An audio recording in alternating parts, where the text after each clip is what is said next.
necessarily those of the management, ownership, or production of Glory 93.9 FM. Today can be the turning point in your life by making a simple decision. Fundamental questions of navigation. Where am I? Where am I going? And how do I get there from here? I invite the leaders of our planet to ask themselves these three questions before they make any crucial decisions. But if you don't make decisions, you're going to stay right where you are. We are all map makers. We are in a time of transition. If we're going to change, we have to change the direction that we're going. Our planet needs leaders who know where they want to go. When we change the direction we're going, then we want to make sure we're going in the right direction. Leaders who can see the big picture. Because if we're not, we're going to either go backwards or we're going to stay where we are. Recognizing the psychological and the spiritual shifts and changes that need to be made, often from the inside to the outside. To be able to shape your future, you have to be willing and able to change your paradigm. Complex journeys require navigation. The path to the truth is one such journey. This is your GPS. Hairstyling services provided by J.D. Edwards Salon and Spa, Palmdale Shopping Plaza, Madera Street. Accessories provided by Chevette Williamson Jewelry. Standout jewelry for standout women. Wardrobe provided by Bahari Bahamas. Visit shopbahari.com.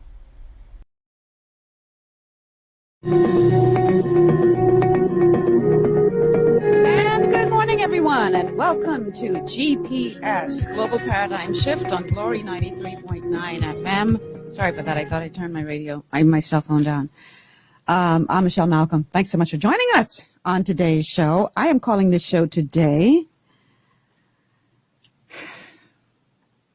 Alternative Solutions, Thinking Outside the Budget Box. And, most shows I have to prepare, look for videos and, try to, figure out all what I'm going to say and all this kind of stuff, just in case the guest you have is, not too good at talking. But I had to go through none of that for the show this morning because you'll understand when you see who my guests are. My guests are here with me in studio. Now, Graham, you got to pull that microphone close to your mouth. No, don't move the camera. Okay, leave it right there. Okay, but pull the microphone close to your mouth. Right. So that's your camera right there. So my guest today is Graham Weatherford, and joining us soon. It ain't the camera ain't too bad. It ain't too bad how he adjusted. See, my producer coming in now to deal with you for moving his camera. It's okay.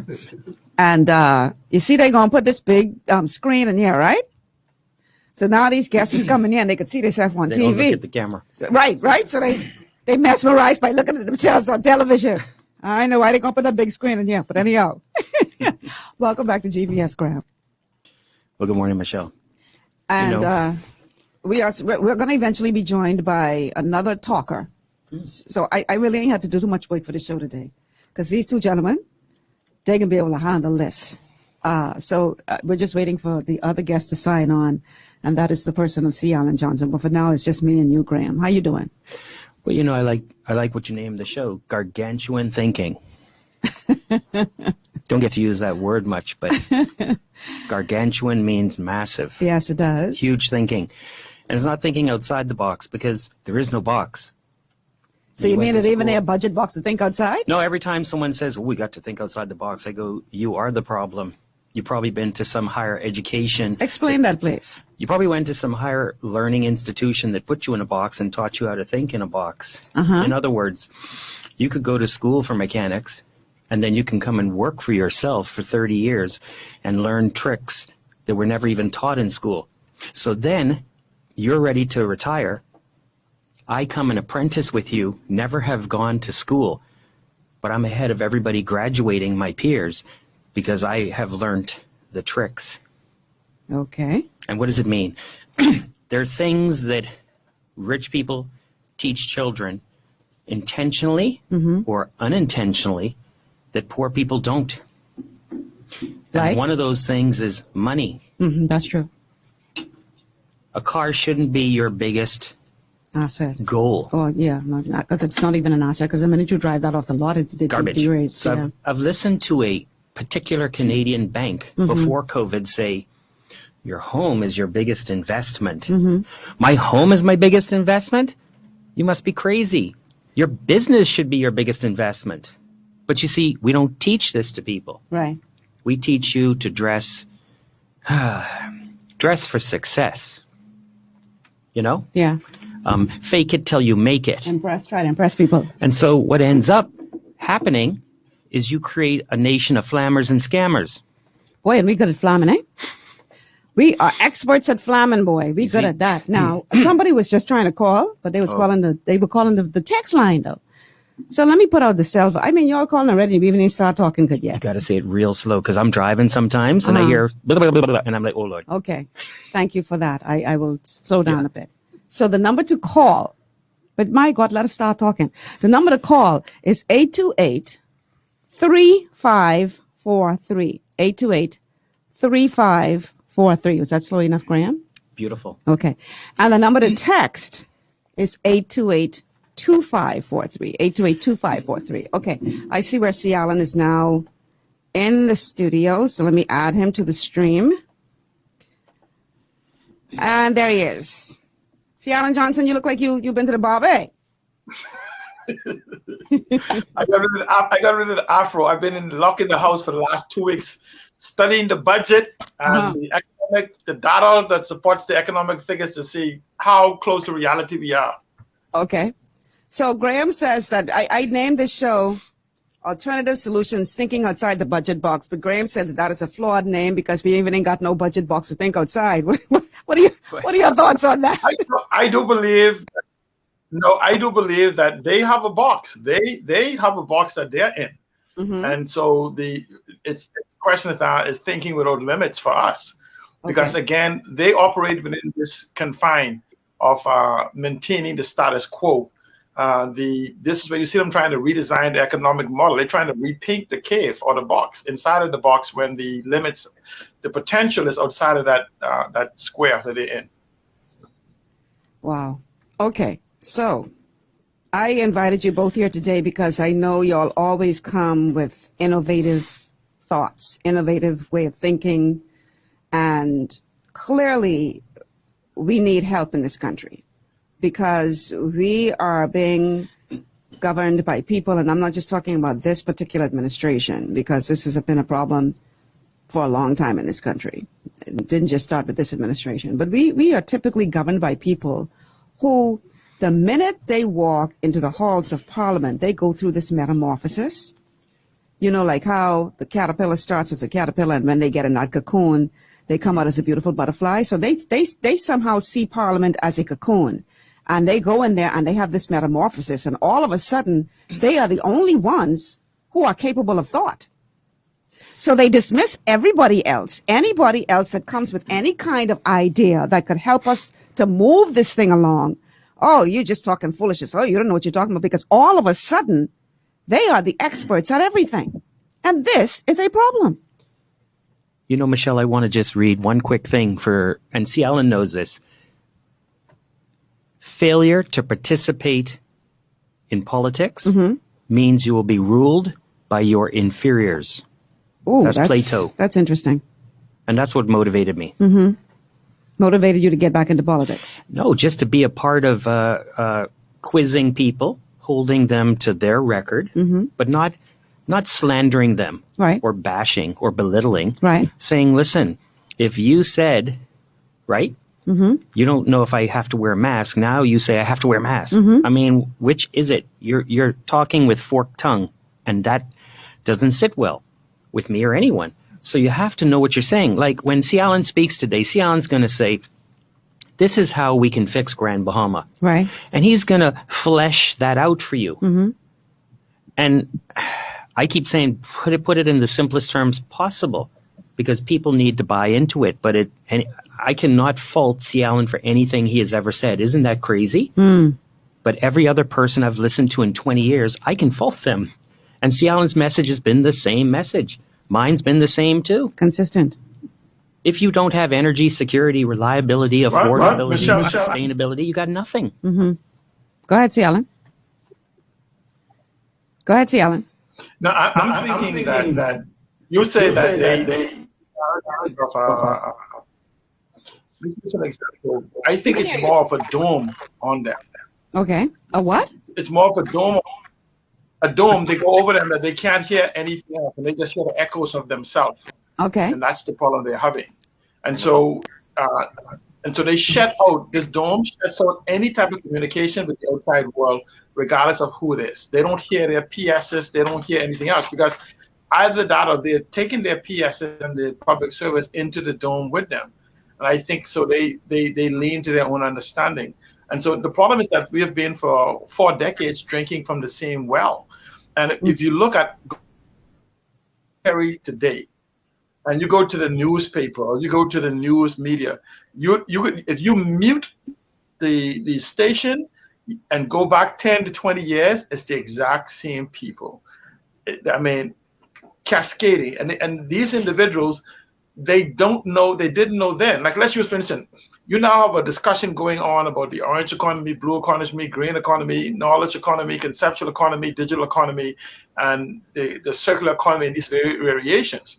Mm-hmm. These individuals, up until COVID, denied that these things actually existed. And I'm just talking about MPs. I'm talking about the talking heads in our society. Now they're the go-to experts, where they have pushed individuals like myself away for a decade or more to say, he's just making noise again. Now, I've sat and I listened to radio stations, I listened to read the media, and some of the people I know that were struggling with the concept of using cellular phones are now telling you how to build infrastructure for these economic models to work on. Good example, in Grand Bahama, we have individuals heading the tech hub for 4 years who had issues. I've helped some of them with turning on their phones in January and February of 2017. And by June and July, they were leading digital innovation and transformation of the Bahamian economy. I'm not kidding you. I had training sessions with a few of the people in it on using their cell phones at a previous employee before they F&M win. And their job now was to transform. These individuals can't properly post or interconnect with Facebook and YouTube, but they're going to build a digital background infrastructure for which these are going to run on. And that's the problem we have. And so we have this family, friends, lovers, and supporter regime, which basically has eroded the confidence or the integrity of our economy. And we have seen the reality of this now that COVID has laid bare, torn open the curtains, that we really have nothing except these 2-horse pony. We have financial services and banking and tourism as we know it. And what are we doing now? We're outside getting makeup and lipstick for this pig, hoping no one notices it's still a pig. Oh, boy. This is frightening. This is frightening. How do we advance as a nation if, in fact, what C. Allen said is right, Graham? How can we move forward if today I don't know how to turn on my cell phone, but tomorrow I'm in charge of innovation? Well, for years now, I almost choked on my chicken nugget when I heard them talk about the blue economy for Freeport. My mind went straight to C. Allen. I didn't even have a chance to call him and say, C. Allen, who are you talking to? Because they don't even understand what those things are. Conceptual economy, what is that? But in the paper, they say, hey, we're going to put the tax on Airbnb. You see, this level of disruption is so beautiful. I don't thank God for what has happened from Corona or from Dorian, but I thank him for disrupting tourism. And the reason for that is because we took the year of 2020 and we understood, as C. Allen said, and I said, conceptual economy. We took that year and we got everybody. Remember, we gave out $5,000, the self-help starter program, right? And didn't have to pay it back or whatever that fiasco was.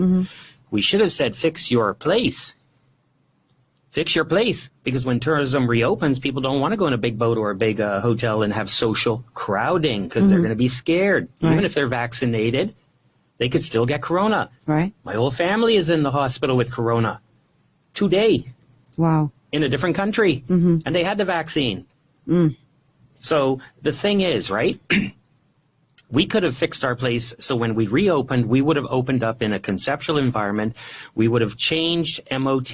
Ministry of Tourism would have looked totally different. We would have given free data, internet, Wi-Fi. We would have given whatever. You see Amazon Sidewalk? Just Google that. See, Alan knows what it is. And the tourist would have been promoting us. Instead of us having to spend $50, $100 million for ads, the tourist would have been promoting us from millions of viewpoints. See, I don't subscribe to the fact that if you say we have 7 million tourists, right, you failed, because we got 400 million people right next door to us in the U.S. and Canada. Okay. I don't like that model. I don't want to turn the Bahamas into a ghetto. We are the Bahamas. Not too many places have the in front of it. The United States. It's not the Jamaica, right? It's not the England, the Canada. So we need to bring back the Bahamas. See, Abaco, before Dorian, we didn't brag about we had 7 million tourists. No, man. We had 50, 100,000 tourists, but each one was a millionaire. And they spend some money. Right. Here's a $500 tip for dinner. Waiter, thanks. Oh, no, we want chicken in a bag tourists and brag about 10 million, and they find it hard to give you 35 cents for a tip. See, the model is wrong. And if we would go into every one of these government departments and restructure it for the digital and conceptual economy that Sian has been talking about, my Lord, man, 15 years now, maybe more. And I've been talking about energy from 1999 with Mike Smith doing this solar. See, I bring visuals.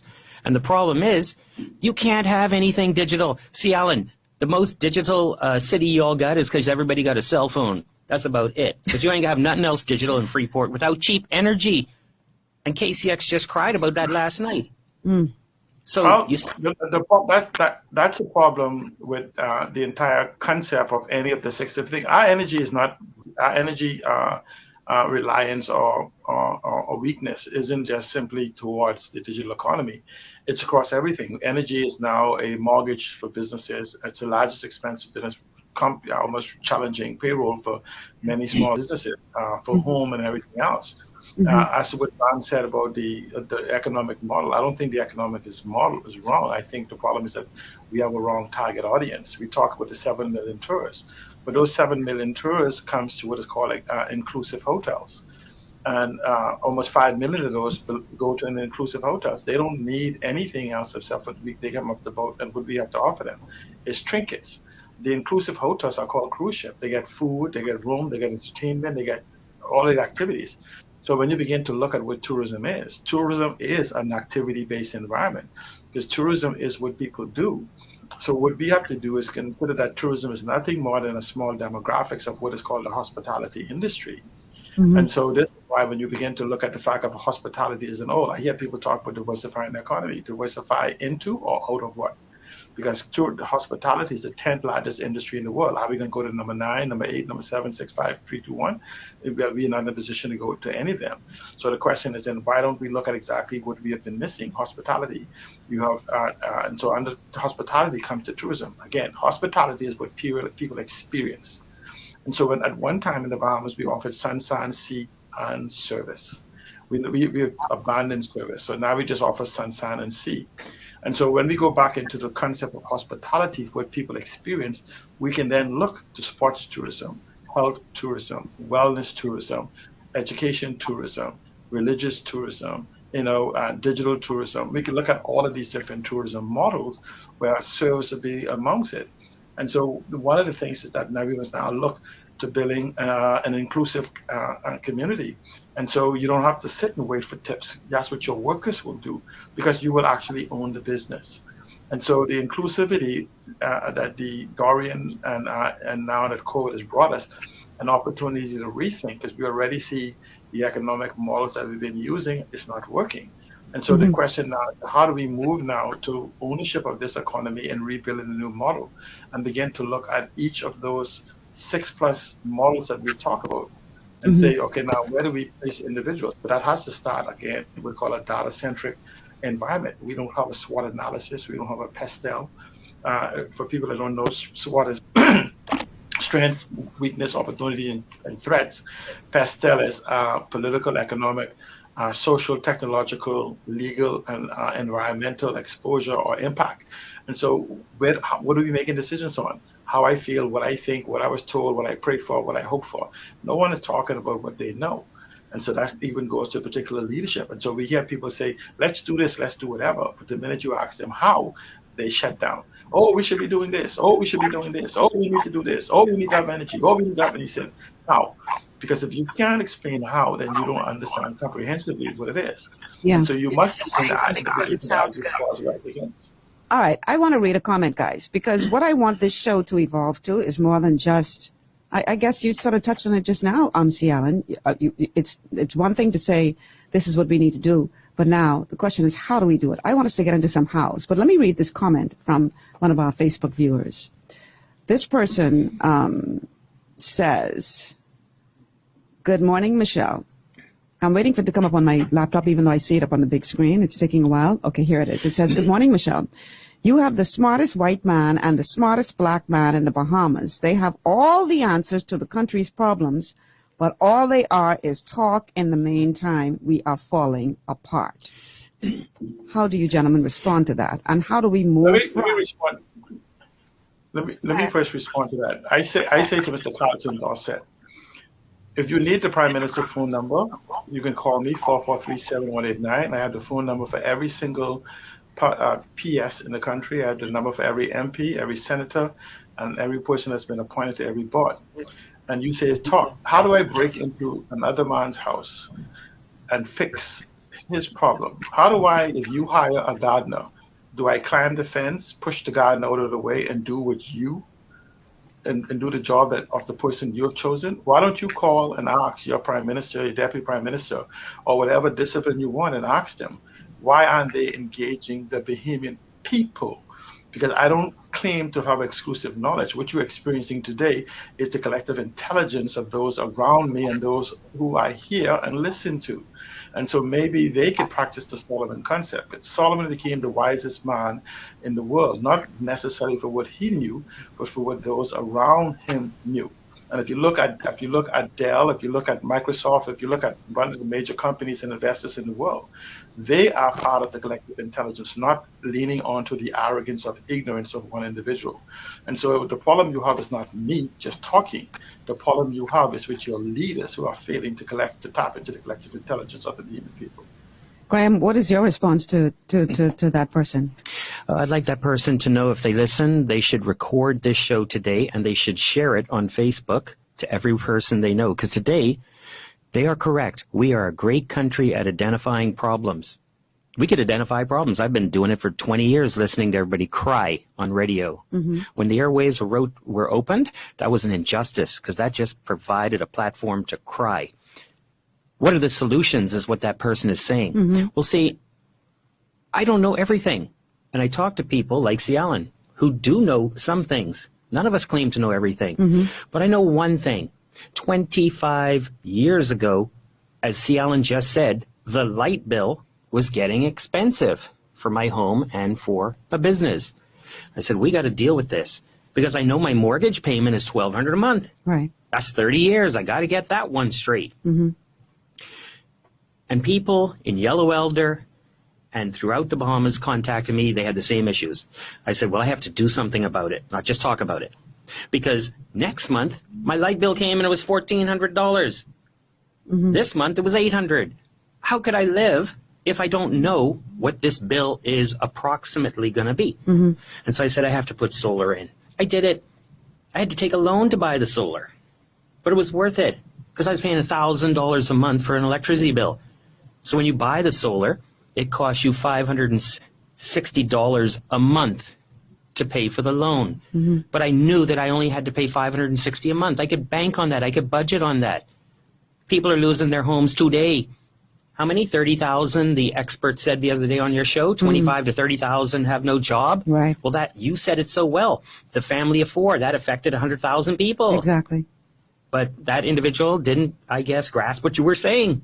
Right. I did. I think he did. I heard you loud and clear. I'm sure he did as well. Well, he should have said, I agree with you, Michelle. No, but he can't say that because he got a job to do. No, what he did, Graham, what he did was he stuck to the hard statistics, not to the cascading impact. We know what he did. He has a job to do. The man, he got a job. But if I was in that position, I would have said, Michelle, you're right. We have 100,000 people, and we need to get these people having some ownership and back to work in tourism. But we got to lower this light bill so they could afford to do anything. They can't even promote their boutique resort in Bimini unless they have electricity on to get on social media to do it.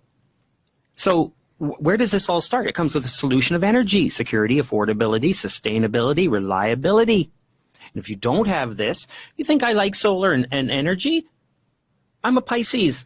I like to be creative, photography. I like doing things, but I got stuck and branded as this solar guy, because if you don't get this energy straight, C. Allen will tell you, you will not have that tech city in Freeport. And Ragged Island, my gosh, man, we put $3 million in solar on the ground, but we ain't connected it yet.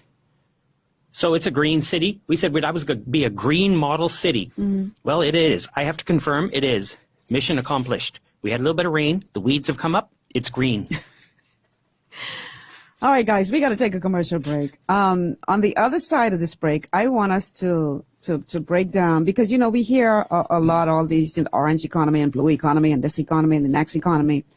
We need to really break this down simply so that people can really understand what we're talking about and how realistically we can tap into those various economies to turn our situation around as it relates to this humongous deficit that we find ourselves in. Graham always says he could pay our budget, pay the national debt in 11 days. National debt in 11 days. And people look at him and say, dude, you need to stop smoking weed. Yes. But we can talk about that. Mm-hmm. Some say he's not realistic in that projection. But we're going to talk about all of that.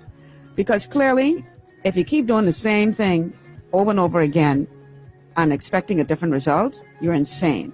And quite frankly, I think we need to call the bus.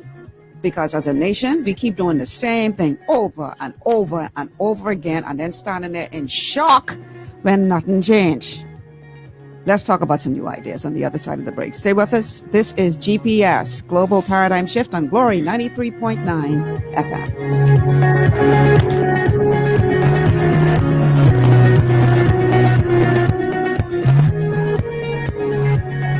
Listen to Glory 93.9 and 93.9 FM for the best mix of traditional, classic, country, contemporary, and Caribbean gospel in New Providence, Bahamas. Located on Carmichael Road, Divine Designs Hair Boutique is a haven for women and men looking for professional beauty services. Our state-of-the-art and contemporary equipment creates a relaxing ambiance for you to enjoy while we cater to you. Need a hairstylist? We cater to all types and textures of hair for care and styling. We even have a barber on duty. Need a nail tech? Our technicians provide a range of nail services, including the latest trends. Unwind in one of our massage chairs while you get your pedicure. With our reasonable rates, friendly staff, and over 20 years of experience, you will be in great hands. Call us at 823-1669 or 698-1025 to schedule your appointment. Want to be pampered? Want to be slayed? Let Divine Designs make your day. For all your building needs, it's Carib Construction and Project Management on Gladstone Road. We build it all. Schools, homes, hotels, and more, including structures requiring a Phase 3 electrical contractor. We also provide project management services. The first step towards your dream building begins at Carib Construction and Project Management. Call us at 376-1556 or 341-4466. Executive Printers is your one-stop shop for all your branding and customization needs. Letterheads, envelopes, business cards, invoices, share and gift certificates, rubber stamps, vouchers, funeral programs, brochures, flyers, banners, and promotional items like mugs, water bottles, mouse pads, and key rings, all with personable service and great quality. No project is too small or too large. For great turnaround and competitive pricing, make an executive decision. Call us at 393-5011. At Lee Air, safety is our #1 priority. Flying since 1996, we offer scheduled flights into Fresh Creek and Mangrove Key Andros and Great Harbor Key, Berry Island, twice daily, 7 days a week. Affordable charter services are also available to anywhere in the Bahamas and the Caribbean. Lee Air Charter Services. Call 225-3267, 702-7127, or 322-1317 for reservations. Your body's immune system is under constant pressure from things like stress, lack of exercise, and toxins in the environment. It's crucial to be proactive and support your immune system with the nutrients it needs to function effectively. But it's often hard to get these nutrients from food alone. Introducing fast-acting Zinc Plus Immune Support by Longevity. Unlike zinc-only supplements, Zinc Plus Immune Support builds on the proven power of zinc and adds complementary nutrients to give your immune system extra support. Vitamin D helps balance the effects of zinc, while our proprietary blend of natural fruit and root extracts provides the extra help your immune system needs to work against daily stressors. And we've included Longevity's exclusive plant-derived minerals to give your body the minerals it needs, but can't get from food alone. And because Zinc Plus Immune Support is delivered in a great-tasting, sugar-free, berry-flavored lozenge, it encourages quicker absorption of all these nutrients into your body. Zinc Plus Immune Support. Zinc plus the extra support your body needs to promote a healthy immune system. To learn more, contact your Longevity associate. This portion of GPS is brought to you by Alive. Alive. Believe in best. And by Tropical Gyros. Not just good food, it's an experience.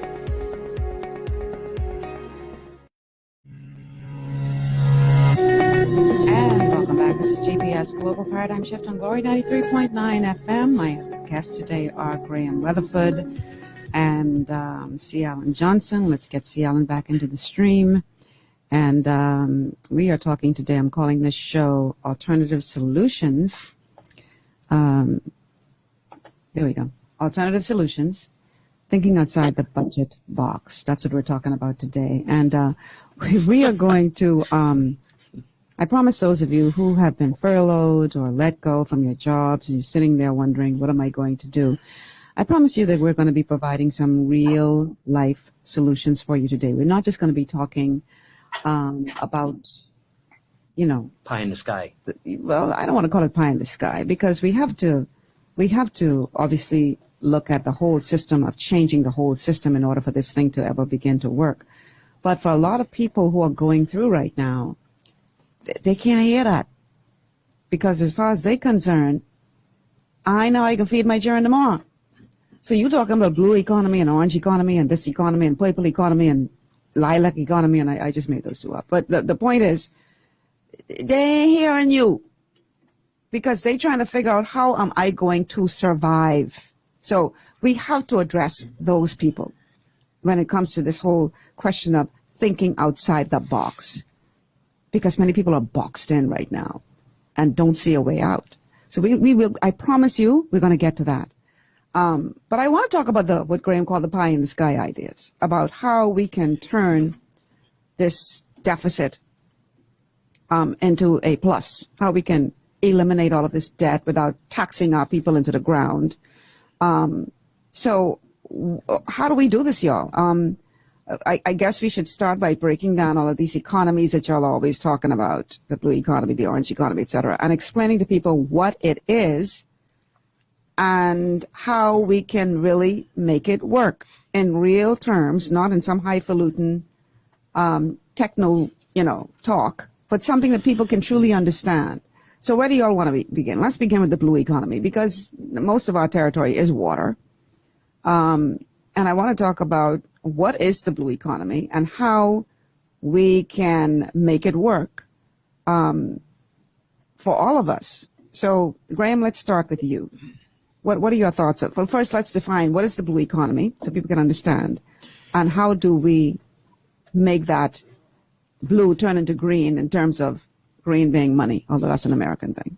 Well, my family is from Abaco and Spanish Wells, right? So there's a million things you can do. Blue economy, you have water and sea. Mm-hmm. So let me just be real world. Mm-hmm. I watch a few thousand people on an island. Spanish Wells you're talking about? Yes. Mm-hmm. With 500 approximately people that go out to sea crawfishing. Mm-hmm. They don't have to pay for the raw material. They don't have to go and get a fish from larvae, from an egg, grow a fish, feed a fish. So could you imagine if you were selling a product, Michelle, Mm-hmm. makeup, but you didn't have to pay for the makeup? Right. It's pure profit, right? Right, yeah. Except for a little light bill, gas, the boat, the maintenance, the staff. So it does have a cost, Mm-hmm. and it's hard work. But I watch these people share over $50 million a year. From fishing. I go to that island with you right now. Ain't nobody broke. The electricity doesn't go off. They need one generator, they buy 4. We got spares. I mean, I keep begging to let them come and fix the power company here in Nassau. Mm-hmm. And they have a system of lamp poles and wires, Michelle. Watch this. If this laptop is your house, Mm-hmm. they could cut the electricity off right here. And the electricity goes the other way through the wire loop, a smart grid, Okay. to feed the person on the side of you. Mm-hmm. So how could they do it from the water? Mm-hmm. Okay? Now, C. Allen has more time to study than me, and I give him the credit. He's going to give you 19 other ways the water can make you money. Right. And I'm going to give him that opportunity. Okay. See, Alan, the floor is yours. Well, the blue economy is basically the resources of the ocean. It encompasses our fishery, many of our natural resources, and it actually bleeds into the other 6 economic models. Right. There's the CEO of the company I work for actually has proffered a larger definition of combining the 6 into what is called an aquamarine economy. Okay. I'm not going to go into details of that because that's something that she is developing. Mm-hmm. But when you look at the blue economy, we have tourism, we have fisheries. We also have part of the blending in of the green economy, such as seagrass, such as, believe it or not, our natural resources such as aragonite, as well as our mangroves. And so, it's nothing exclusively, but what it is managing these. So when we look at the tourism aspect of it, when we look at the resources aspect of it, it's how do you best manage it for equity and equality and inclusion of individuals for which that economy, who would be participating in that economy.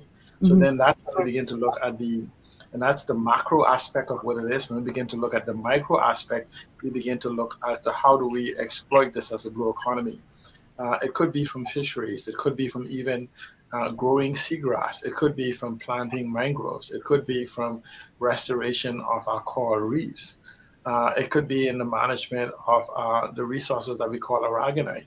Not from a point of exportation for export. We are quintessentially in the hairline, in the bullseye of global warming and of climate change. And so the question is, how do we utilize this resource to shore up our economic future? And so this is basically the economy. And then it's how do you exploit it as an export? Now, the word export does not mean physically carrying these things out of the country. That's the old mindset. That's the analog mindset. Because, example, when we talk about tourism as that model, tourism is an export in the hospitality industry. And so you notice that you don't go out for people, people come to you. So you're exporting something to them, the experience, and that type of environment. So the blue economy is more than just exporting fisheries. It could be where people come here. Let's use an example, the conch. The conch is now going to be reserved exclusively for consumption within the Bahamas. And so you have an industry that actually touches into the creative industry that will cause people to come here. The food, they call them foodies. There's millions of them around the world that they try to experience uniqueness of various different foods. So now they can come in to experience it. We have a unique fishing environment that we have yet to explore. We have limited ourselves to groupers and some snappers, and we haven't went into deep water. We haven't went into sea cucumbers. We haven't went into these other exotic type environment. So again, the blue economy from a macro standpoint is all the resources of the ocean as well as how it touches us onto land. But don't look at any economy as a singular model, because the 6+ models that we often talk about all bleed into each other. Mm-hmm. And you know who makes insane money on our blue economy? Who? The cruise ship industry. Their boat comes through our water, brags about $10 billion a year from one line alone. And did we get 12% off of that? Did we get business license? And then you got the oil tank. Right.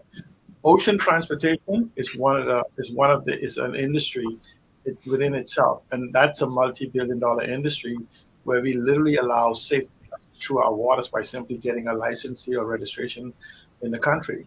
Believe it or not, and so when you even look at the fact that our skies is also part of the blue economy, because when you begin to look at this whole aspect of global warming or climate change, a lot of people don't realize that the oceans absorb 50% of the carbon dioxide. We keep focusing on the plants in the world, but the ocean absorbs 50% of carbon dioxide. Now, I want you guys to stop for a moment and pause and ask yourself, what is aragonite? Sodium carbonate, right? What is the primary aspect of that? It's actually CO2. And so again, here we are as a carbon sink as part of the blue economy, and the oceans absorb 50% of the world. We are also part of when you consider that the Bahamas is the 4th largest barrier reef in the world. It is also one of the largest concentration of blue holes in the world. All of this is part of the experience, is part of the value. In our blue holes is supposedly millions of years of world history. And so that's where those values come back. We have something called, I invite people to Google Crystal Caves Bahamas.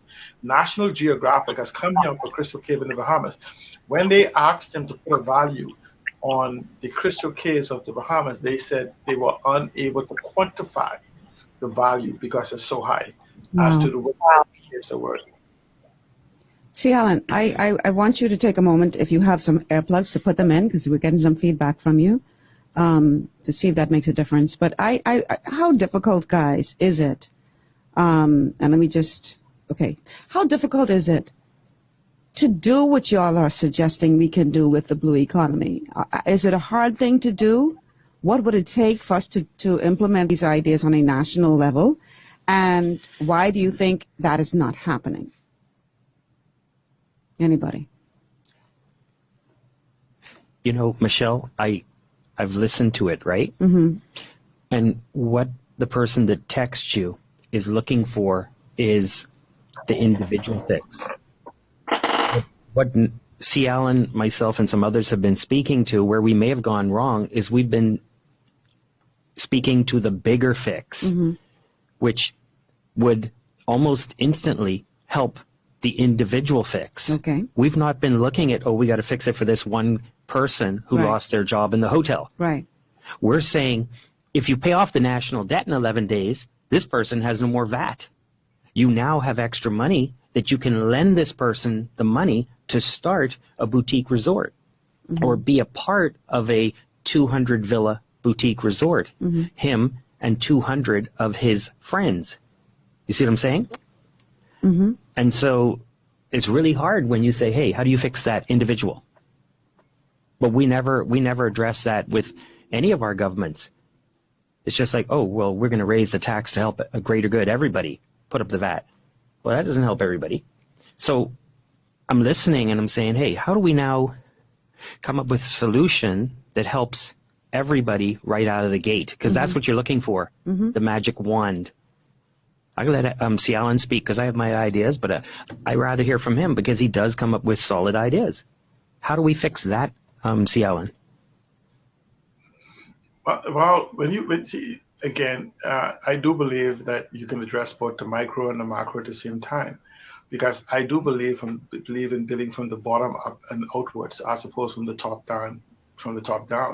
And so we talk about what is the power of growth? It's actually labor, capital, and land.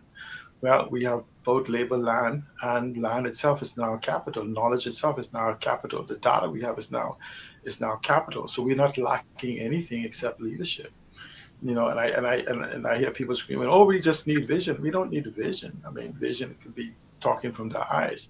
What we need is competence in understanding, competence and comprehension, as well as context in doing what is necessary. And so when you ask what can be done, we basically need individuals, those same individuals who agitate, who has been taught to look from the top, for the trickle down effect. And that's where their problem is. They're saying, well, look up to the top, you're down here with us. And I'm saying, this is where the growth is. This is where the roots of the tree is on the bottom. This is actually where the strength and the nourishment of the tree and the branches and the fruits comes from the roots. And so we are the roots to people. And so what we have to do is begin to look at and leverage the capital that we have. And we said, what is the number one thing? Land. Well, the Bahamas has over 3 million acres of land in our portfolio. And I could put you very easily to tell you that we have some prime beachfront property. The problem is that we have people running around screaming about sovereign wealth fund, and have no idea and comprehension of its structure or how it should be done. And so for instance, the sovereign wealth fund is nothing more than, like you said, you used the word, a box, a piggy bank. And so what you do is the first thing we must begin with is to begin to put all assets, known and unknown, seen and unseen, tangible and intangible, into the sovereign wealth fund for safekeeping and exploitation for the benefits of all Bahamians. Then we begin to look for the expertise called sovereign asset management companies, who will then begin to maximize and leverage these assets that we have for the benefit of Bahamian people. Let's go back to the conversation of land. Let's take 15,000 of those prime acres and put a development value of $300,000 on each. What are you at now? $45 billion that you have within it. And this is not where we're selling the land. We are simply putting a value on the land for us to maximize whether this is necessary. Well, if we were to build the 20,000 bed and breakfast in the Bahamas, it'll cost us less than $8 billion. And I can show you a way of using the land as a leverage for the build out, meaning that we would basically share in some of the profits. And this is something that we could pay back in less than 5 years if we operate at full occupancy, and 50% if we operate at 50% occupancy, we could pay back in 10 years. But Michelle, I want you to consider this. We have one of the greatest databases there is, or we should have one of the greatest databases there is, and that's the 7 million tourists a year that we have come here. I mean, how hard it is for us to get 20,000 bed and breakfasts out into the marketplace that's owned by Bahamians and pre-book them for 5 years. If you do the multiplication of 20,000 bed and breakfasts pre-booked for 5 years, you would actually hit $8 to $10 billion in advance bookings. Isn't the advance booking themselves capital for you to build the bed and breakfasts for the people to come to? Yeah, and just remember that they're not giving back anything. You're simply saying, okay, you prepaid for this week, come enjoy your week. You prepaid for 5 weeks, come and enjoy your 5 weeks. At the termination or the redemption of those 5 weeks, whether it be for 5 years or 10 years, let's say it's those 5 years of redemption spread out over 10 years. Would it be that we still have 5 years in those 10 years to still rent to other individuals who did not prepay? But what happens is, let's do the multiplication. We didn't pay back that. That's a zero interest loan. That zero interest loan, because the person prepaid, let's say, the $1,500 for the week. They will come and they will redeem it. Now we don't owe them. After 5 years, everybody have redeemed all their weeks. We still own the buildings. We still own all of the infrastructure that we continue to fill. And so you do this through each of the economies. But the problem is that we're not having a real conversation. Let's hear from you, Graham. Give us at least one or two of your ideas in addition to what C. Allen just said. It goes along the same lines. I said on another show, why don't we give every single Bahamian 1 acre of crown land? But before they take possession... I'll tell you when I finish. Listen to it, though. Before they take possession, teach them the value of the land and what they can do with that land. See, you have two places. You have Abaco and you have Freeport. And if you did what C. Allen just said, you put everyone back to work there. Right? Construction jobs usually have a trickle-down effect almost instantly. So if I say I'm going to build a modern city, I'm going to build these Airbnbs, for lack of a better word, in Freeport and Abaco, right? Right. I have everybody employed. I have so much employment, I have to bring in 300 people from Mexico. So obviously, Abaco has full employment today for foreigners. And so if we would have focused on our people and getting them the skill sets, not everybody did as well in school. So look, come to BTVI, let me get you the skill sets, electrical, carpentry, whatever, plumbing. We could have, as CLN just recommended, I have one that's even bigger, and some people don't like it because I say you could build a new modern city somewhere else, but they don't like the island I choose. I choose it because it's close to Nassau. And you could give the people the land so they have the ownership. And if you have the funding, which I know where it is, you can actually get a triplex and make $100 from the two that you're not living in. That's $1,400 a week. Okay, we have a caller on the line. Let's go to the phone lines and see what this person is saying. Caller, welcome to GPS. Hey, Michelle, how you doing? Great, how are you? All right, this is Casey. Hey, Casey, what you saying? Right here. I just want to say you're having a marvelous show. Thank you. You have a great man in the studio, and publicly Graham, as an activist, I mean, you set the bar so high. You've been doing a wonderful job. Wonderful job. I have a question, though. With all the brilliant ideas that you have, how do they fit into this system of a one-world government that the government is taking us? Do you see any manifesto that fits the criteria that's required to survive under the WTO? Well, you see that another set of issues. Yeah, I want you to really weigh in on that too. But for me, everything we discuss, right, becomes hindered by WTO. And if you sign on to it, and we've had countless meetings, Casey, C. Allen, and myself. So I'm going to let C. Allen talk. Go ahead, C. Allen. Well, Michelle, the whole aspect of WTO, nothing about the development of the Bahamas fits into WTO. WTO itself is a antiquated creature. The world is moving from we hear the word globalization 4.0, but it's not globalization as we know it, because as it stands right now, they've been selling us the facade as if though there's some borders. The borders they're talking about is the movement of people, so we can have a competitive low labor pool around the world.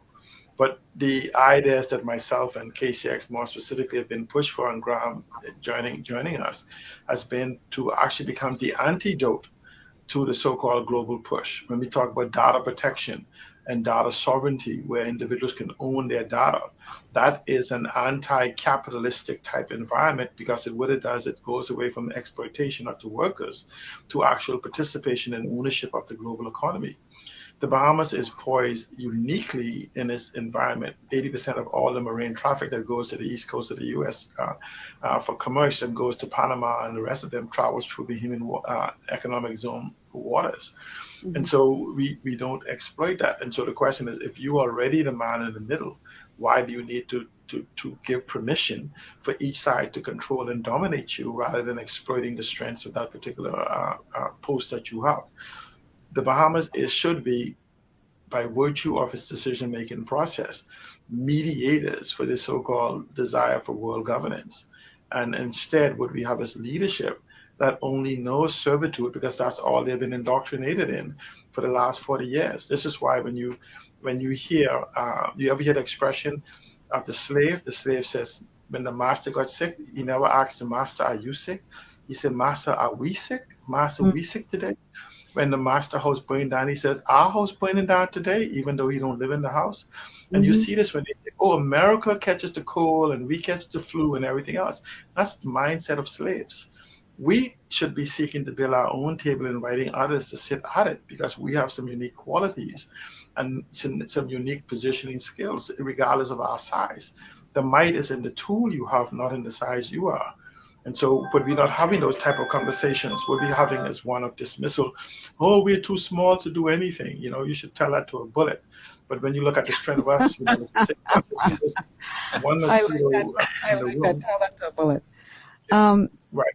One mosquito in the room is not a trouble. But you know what you do? fill a room with mosquitoes and see what the person do. You know.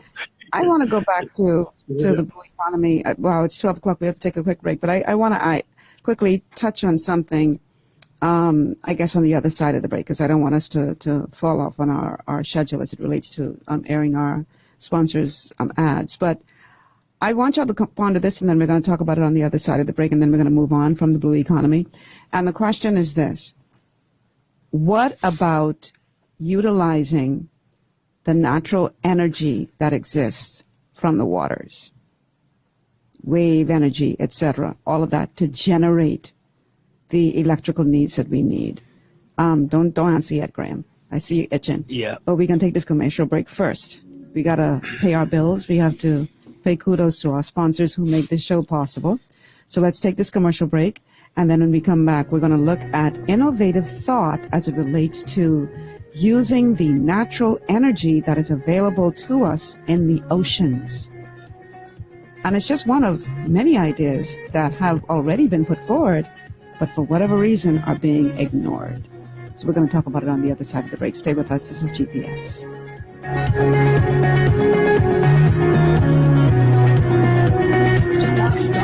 Stop letting these other guys run you hot while looking for ice. No need to check the food store, the gas station, conveniently located around Nassau. Cooler Ice. So for just $3 US, you can get a bag of ice whenever you want, or refill your 5-gallon bottle for the same $3. An ice machine is closer than you know. Cooler Ice. With locations at Arawak Key, Hardesty Dock, Montague Boat Ramp, Superwash locations at Prince Charles, Carmichael Road, Soldier Road, Charles Saunders Highway, and 3 new locations: Superwash Nassau Street, Wolf Road, and Gibbs Corner. Cooler Ice Bahamas. Fresh and ready whenever you are. Looking for an extraordinary junior high school with caring, qualified staff and affordable tuition? Then come visit us at Elite School of Excellence, an affiliate of First Step Academy. ABECA-focused and Ministry of Education approved, we foster discipline, integrity, and wisdom while molding our students for success. Call us at 341-8846 or stop by First Step Academy Schools on Fire Trail and Soldy Roads for more information. At the Shirley Street Plaza, you'll find Le Petit Gourmet, a small cafe that's big on flavor. Handcrafted delights made with love will not only please your palate, but feed your soul. Call us at 394-1251. 8 to 12 minutes is all it takes for a burglar to rob your home or business. Security Systems International provides professional and affordable solutions for both. Call 396-5000 for your customized quote. Gwen's Alterations provides professional services for all your tailoring needs, including face masks to keep you safe and in style. A stitch in time saves 9. So call us today at 393-6227. Escape from the city life to Bacon Air Beach Resort in Piratesville, Mayaguana. Relax in one of 16 air-conditioned rooms just steps away from the ocean. Enjoy scrumptious dishes in our waterfront dining room. Sip on a tropical cocktail, or if you must, stay connected with wireless internet. Nestled on one of the most beautiful beaches in the Bahamas, Bacon Air Beach Resort offers a unique vacation experience. For reservations, call 339-3726 or 463-0182. Your body's immune system is under constant pressure from things like stress, lack of exercise, and toxins in the environment. It's crucial to be proactive and support your immune system with the nutrients it needs to function effectively. But it's often hard to get these nutrients from food alone. Introducing fast-acting Zinc Plus Immune Support by Longevity. Unlike zinc-only supplements, Zinc Plus Immune Support builds on the proven power of zinc and adds complementary nutrients to give your immune system extra support. Vitamin D helps balance the effects of zinc, while our proprietary blend of natural fruit and root extracts provides the extra help your immune system needs to work against daily stressors. And we've included Longevity's exclusive plant-derived minerals to give your body the minerals it needs, but can't get from food alone. And because Zinc Plus Immune Support is delivered in a great-tasting, sugar-free, berry-flavored lozenge, it encourages quicker absorption of all these nutrients into your body. Zinc Plus Immune Support. Zinc plus the extra support your body needs to promote a healthy immune system. To learn more, contact your Longevity associate. This portion of GPS is brought to you by Bahamas Orthodontic Center, celebrating 30 years of designing and creating beautiful smiles. We GPS Global Paradigm Shift on Glory 93.9 FM. We're talking today alternative solutions, thinking outside the budget box. And my guests are Graham Weatherford and C. Alan Johnson, who I'm trying to add to the stream, and there he is. I figured these two would be great guests for this show today because they always have all of these innovative ideas. Prior to the break, we talked about one that I'm sure persons who have been given the responsibility to govern our nation are aware of, and that is the natural energy that can be tapped into from our waters. And yet it's being ignored. And some people have an idea as to why they think it's being ignored, because Graham said it during the break, who's benefiting from it being ignored? Who benefits from us remaining doing what we're doing right now? But I want you guys to explain to our audience how we could easily make life a lot easier for every individual, every homeowner, every business, as it relates to the cost of energy if we simply tapped into the natural energy that exists in our seas, God-given, that we didn't have to pay for, that is just sitting there begging to be used. What are your thoughts on that, gentlemen? Well, you know, I'm from Eleuthera, right? Mm-hmm. And we have a place in Eleuthera called Current Settlement. Right. There's an island, like Paradise Island is in Nassau, called Current Island. Mm-hmm. And we have a cut that people use as a shortcut to get up to North Eleuthera, mm-hmm. called Current Cut. Okay. We call electricity current. Mm-hmm. And Sir Roland Simonet was from Current. Okay. That's 5. That's your open hand. Count all 5 fingers. You mm-hmm. should slap somebody for not using that current, because if you have in there 17 to 20 mile an hour current, and you anchored a underwater windmill, for lack of a better word, mm-hmm. turbine, mm-hmm. and it used the water rushing through naturally to make electricity, mm-hmm. you would have electricity being made for 20 hours a day, because only 4 hours do you have flat tide. Mm-hmm. So 20 hours a day. The other 2 hours the sun is shining. Mm-hmm. You could use solar. So you would only have 2 hours at night when there is no current and there is no sun. And battery technology is getting at that level. If you look at Tesla, they ran a whole city in Australia. Mm-hmm. Well, for a few thousand people in Eleuthera, you could have battery to kick in for that time. And what would that mean as energy a way security. To transform that economy? What would that look like? Right away, those people, I mean, if I were to tell everybody in Eleuthera right now, right, mm-hmm, mm-hmm. we got, 10 to 13,000 people. If I was to say, I will pretty much take care of your electricity bill, would you vote for me? What do you think would happen? You got a couple of votes. A couple?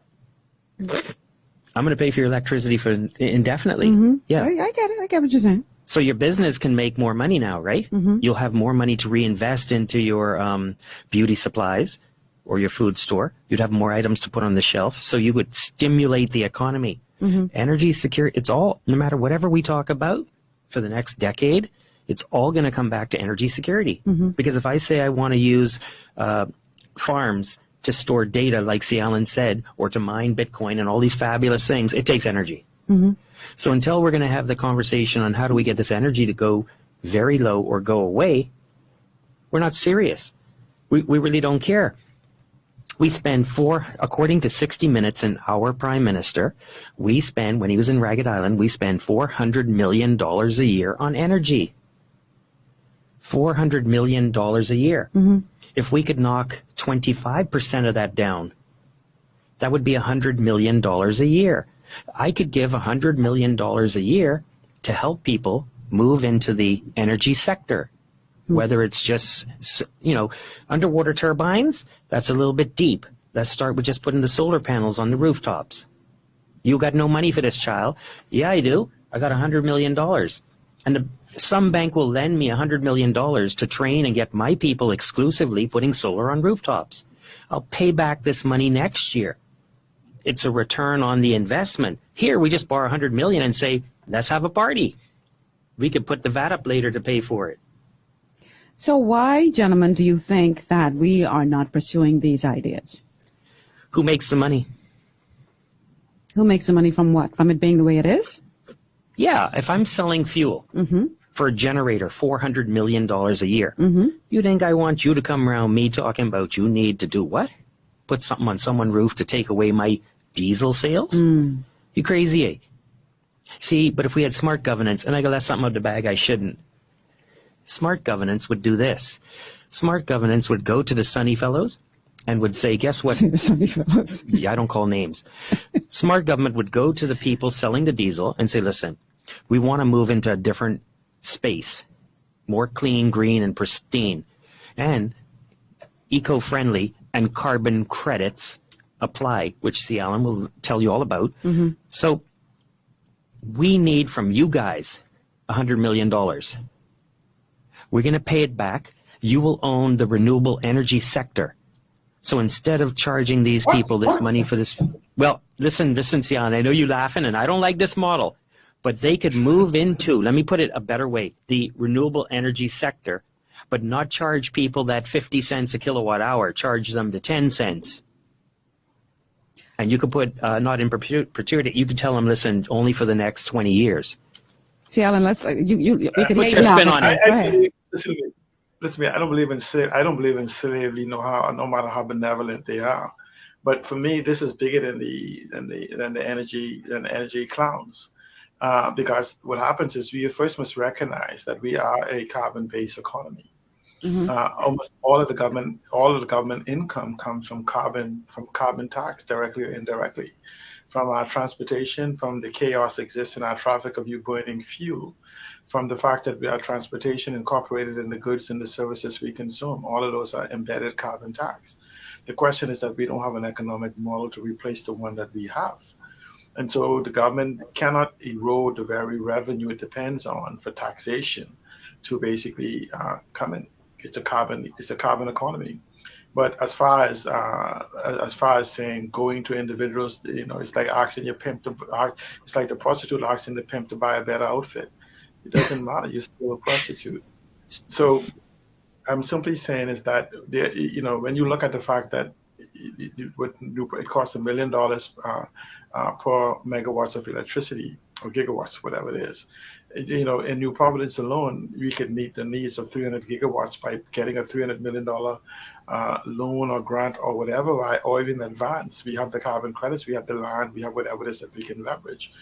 But immediately what happens is that you need to put in the capability of the 300 megawatts will come from the solar plant, put it in on South Beach or over some water, and you have a 25% more efficiency. But at the same time, the biggest problem we have is it's a hidden one in the room. Nobody wants to address the $2 billion of legacy debt. I got family members that owe $3,000, $4,000, $5,000, $6,000 light bills. Wow. Let me tell you why. Let me tell you the problem, that Michelle. They're still on the books as collectibles. The problem is that we buried them 20 years ago, 30 years ago. So I don't know when they'll be back to pay their light bills, on it.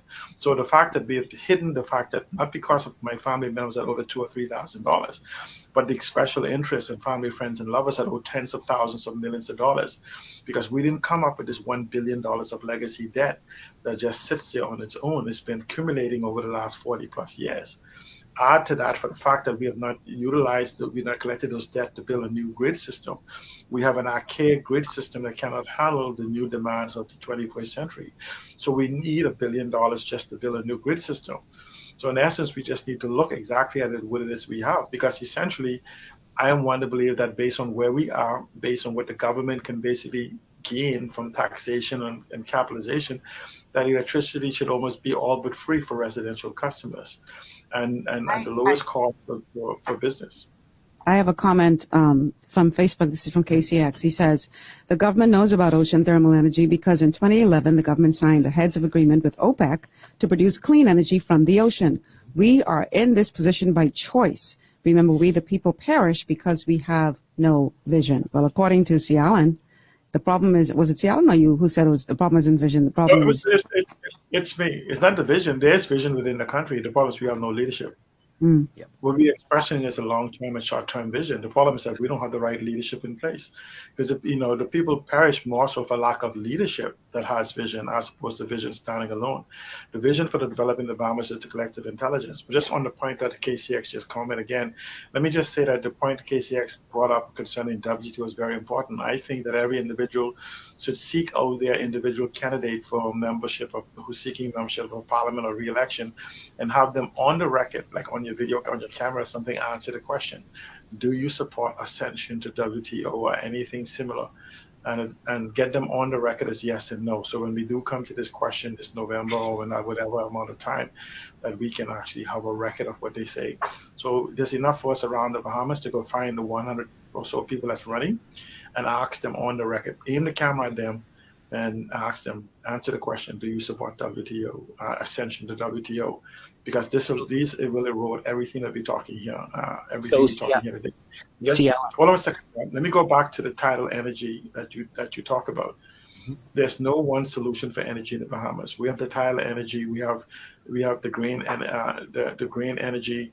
We have wind energy. We sit literally on top of a hill in the trade winds. We literally sit in the river. So there's not just current neutral, but the entire Bahamas is a pathway for the generation of tidal energy. Let me break this down for people to understand how powerful that energy source is that we're talking about. Y'all know I used to work in Bimini at a resort, and they had a small cruise ship that used to bring passengers in from Florida directly to Bimini. And I remember I was responsible for communications, and I had a group of travel writers who were coming in, and my job was to travel to Florida, bring them over on the cruise ship, make sure they had the great experience in Bimini, and then, see them back home.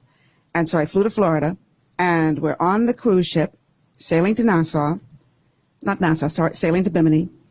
And we get to Bimini, and we cannot pull into the dock because of current.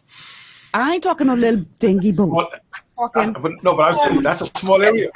And let me tell you, the current was so strong, we literally had to sit out there. They kept trying, and the current kept saying, not today. They kept trying. I think about 4 o'clock in the morning, they decided, okay, let's quit for the night. Try again and later on in the morning to see if we can actually get across this current. 10 o'clock the next morning, they tried again. That current pushed that ship out again.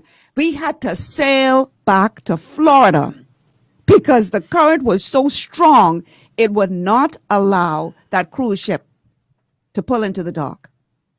That's the kind of power we're talking about. And you're right. It's not just Eleuthera, but we are. You show me that, Graham, because we can't see it on the air. We can't see it on the air. But between North. No, we live in a river. It's like you say, you live and literally.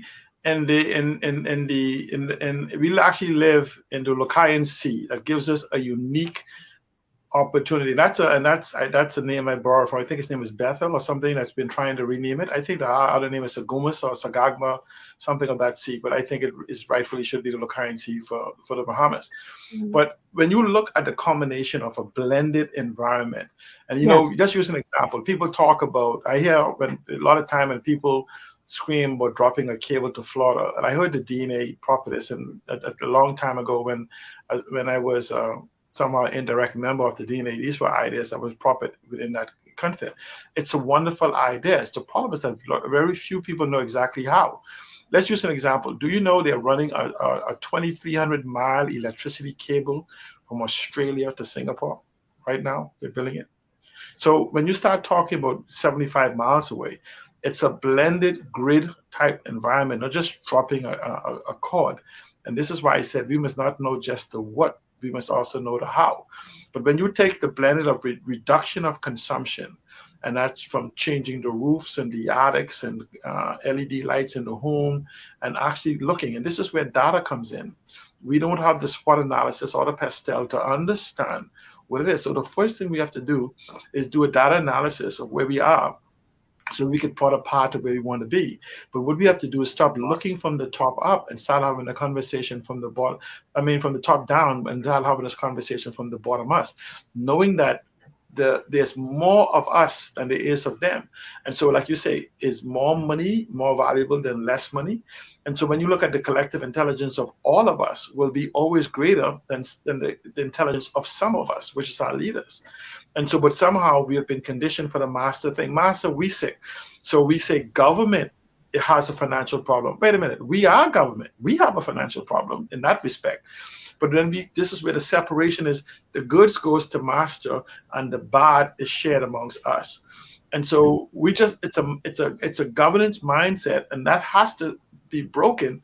And that comes from the indoctrination of the slavery concepts, even in our education system. Why? Is because we continue to use the very systems of slavery that we got supposedly freedom to choose, and we chose to remain under that mindset. And so we have to begin to break that and recognize that the power of the people is and shall always be greater than the people in power. What do I mean by that? When we send these workers to the office, what we call parliament, we must understand that we on a daily basis have the collective influence to make sure that they do what we tell them to do, rather than sitting and bitching and crying, excuse the expression, about what they do and we're going to get rid of them in 5 years. Well, if your worker was burning and destroying your business, wouldn't you run into your business that day and talk to them? Then why don't we on a daily basis as a collective go and challenge them? And if they have their fanatical friends, I can assure you, in spite of them winning the election, there are those that voted for them that wants good governance. And I think for those who didn't vote for them, along with those that would still be the majority. So let's stop being the silent majority and become the active majority. I want to say something here, because I want something to be very clear in this conversation. We're talking about thinking outside the budget box. And if you listened to that budget communication, I know Marlon was on the show last week, Marlon Johnson, and he did his best to try to paint as rosy a picture as he could. But it don't take a genius to figure out to be on the edge. Blind Blake could see that, right? We on the fiscal edge. But I want Ray Charles is screaming, stop. I got from the show borrowing ourselves out of debt. But here's the thing. I want people to understand this. We may all be in the same water, but we ain't all in the same boat. And when you hear figures being thrown around like $3 trillion in trade, they say we do in the Bahamas, $3 trillion in trade. Clearly somebody or somebodies are benefiting from that $3 trillion in trade, while the masses begging for bread. So what do we need to do to switch this flip this switch, right? See, Alan said it best. He said, the slave, when you go, master, are we sick? We trade $3 trillion. Who's we? Not anybody in Dumping Ground Corner or Lewis Street. We have a caller on the line. Let's go to the phone lines. Carla, welcome to GBS. Good day, Hi. Michelle. Hi. And good day to your guests. It's always good to have these guys educating the Bahamian people. As relates to energy, we know there's a conspiracy to defraud the Bahamian people out of their life now, much less our land. Michelle, what I am concerned with today is the fact is the Bahamian people are the ones, who are feeling the repercussions from bad policies by both parties. The persons who are in government or who were in government have the audacity, to come to the Bahamian people and brag about being involved with the Bahamian people government for 40 years, almost as long as I've been born, for some of them probably longer. What is egregious? All right? Everything that the two guests you have on today have been preaching for 20 years. 20 straight every morning. Sometimes they doing 2-3 shows in a day for 20 straight years. Would they get any thanks from that? For that? You mean to tell me these two men on your show, they have to have money. They have to give me money. for me to vote for them? Shouldn't the stance they have taken, how many hours in 20 straight years? Because I'm offended when people say no one's standing up. No. The people who standing up, you expect for them to fit the bill, while those who are responsible for the chaos and destruction in the country go scot-free. The current, the tide in the ocean changes every 6 hours. When there is no sun, you're going to have ocean current. There is no pressure that Earth can produce more powerful than the pressure that the ocean produces. We have fishes coming from one end of the world to birth their babies in our water. And then they go taking the tide and going back where they come from. What I'm saying is, everyone knows that both parties have used electricity or energy, okay, as a big stick over the Bahamian people, over the Bahamian individual homes, and over the Bahamian individual businesses. And that stick has crippled some of us. They hit us in our head with that stick. Okay, and many people lost their homes. That's why I'm not an advocate for no young Bahamians to be running after, well, you going to buy a new home. No, don't you do that. Because they have not dealt with the reasons why the people lost their house the last time. That the last government never promised and never fulfilled. Promises are comfort to fools. And that's what we have been practicing every 5 years, going back and forth between the PLP and the FNM. Yes, again, for the second time in the day, it hurt my heart to say this. Good day. That was a mouthful, Amos. Thanks so much, guys. How do you respond? Yeah.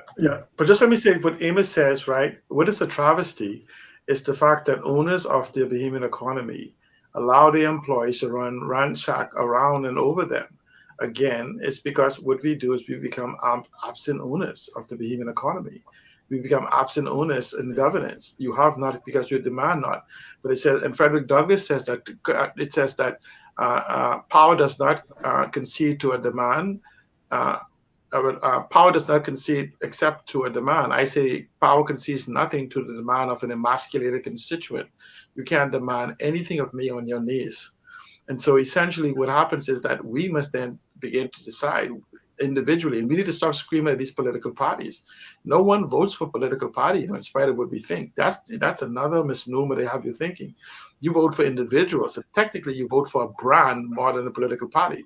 Because if you were to question the individuals that you vote for, chances are you'll find out that the brand is nothing more than an empty box. And so essentially, you've never went and questioned the individuals who you will be voting for to find out their level of competence and understanding contextually what is required of the economy. And so until we start making smarter decisions, we'll keep getting dumb leaders.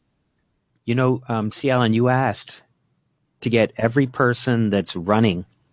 And, I don't like debates unless they're going to be in every constituency because no one runs for prime minister. You run to win your seat. So don't give me the heads of parties because they're nobody. They're running for a seat. That's all they're doing. Now, when they win, they may get the majority and become the leader. But I can tell you right now, C. Allen, I announced independent for St. Anne's, and I am against the WTO. So you got that on record because I know you collecting them. That's the first one to announce publicly. All right, guys. I want to, 3/4 of the show done gone, and we only covered the blue economy. Lord help us today. We have to do a series, y'all, because it's clearly impossible to cover everything that we want to cover in one show. But I want to read a text, and this goes along the lines of what you guys have just expressed. Diane says, great show, Michelle. Brilliant guest. Unfortunately, leaders do not listen to them. Hence, we are stuck here, not moving forward.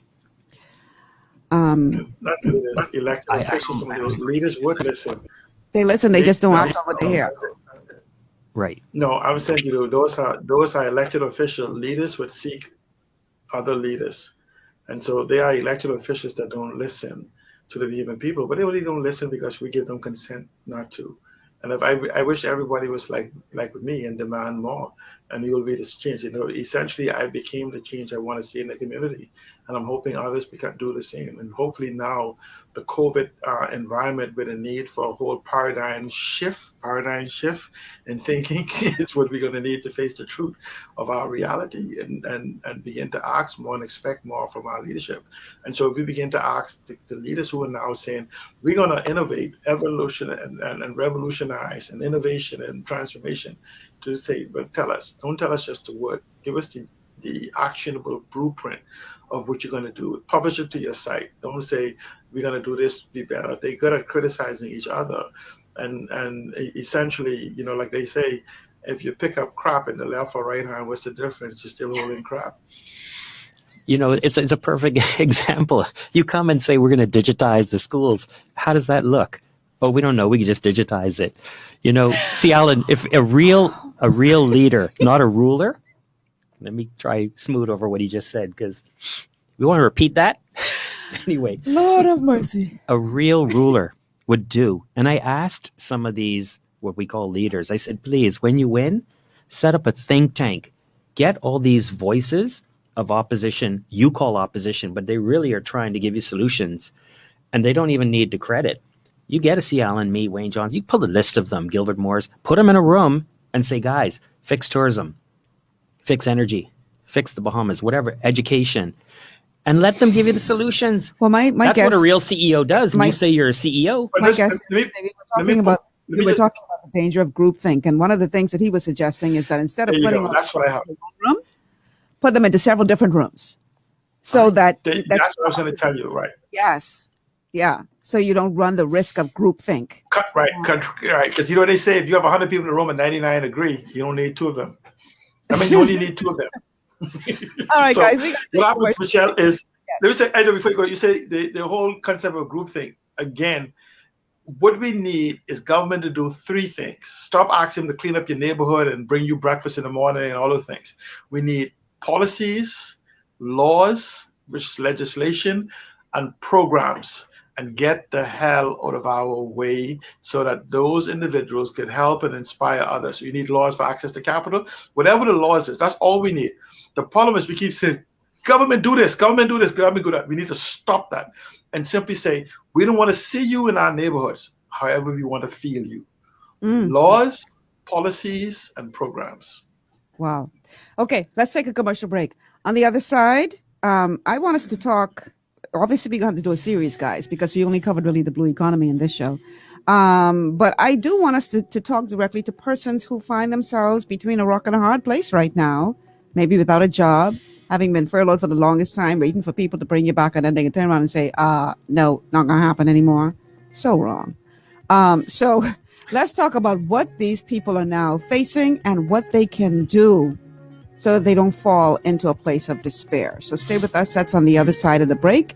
That and more when GPS continues here on Glory 93.9 FM.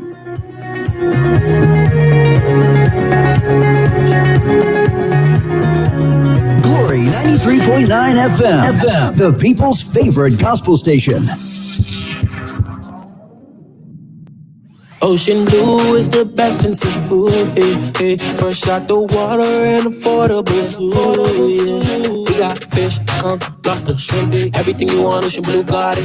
Ocean Blue, friendly and clean, best service you ever seen. Ocean Blue is the best in seafood, hey. Fresh out the water and affordable too, Ocean Blue Seafood, we are here for you. Ocean Blue Seafood, no one else will do. Ocean Blue Seafood, located on Burnett Road. Contact us at 393-2160. Understanding your microbiome, also known as your gut ecosystem, can change everything you thought you knew about nutrition, digestion, immunity, and metabolism. Keeping your gut ecosystem healthy and balanced is essential. Ultimate Microbiome by Longevity was specifically formulated to optimize this ecosystem. It provides the advanced support your gut needs through prebiotic, probiotic, and postbiotic supplementation. Our unique blend of probiotics includes Lactobacillus and Plantarum, healthy bacteria that can help prevent harmful bacteria from taking over your gut.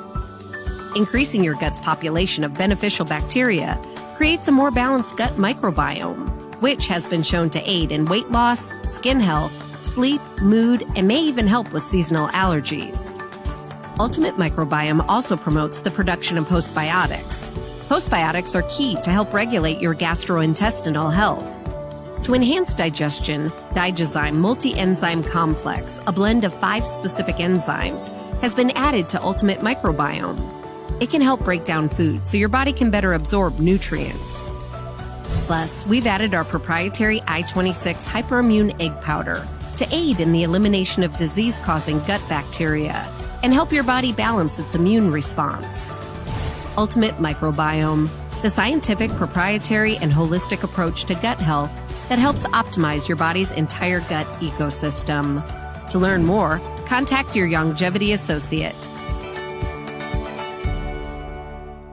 One of the things I love about the mailboat is their relationship with Bahamas Air. I can earn travel points on my international freight and redeem them when I fly.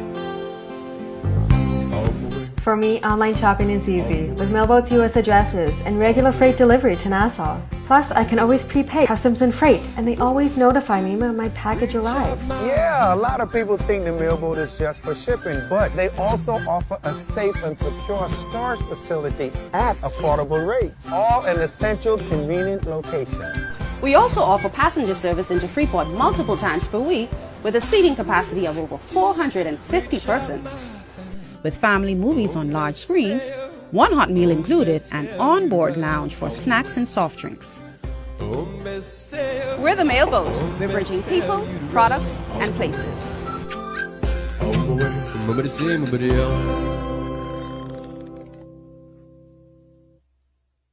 To stay healthy, it's crucial to make sure you get the nutrition you need every day. But it's difficult to get all your recommended vitamins and minerals from food alone. Even in the United States, 94% of people are deficient in at least one nutrient. Beyond Tangy Tangerine 2.0 by Longevity is a simple, convenient, and affordable way to help your body get the essential nutrients it needs. It's an advanced plant-driven multivitamin mineral complex that contains certified organic whole foods, trace minerals, and antioxidants.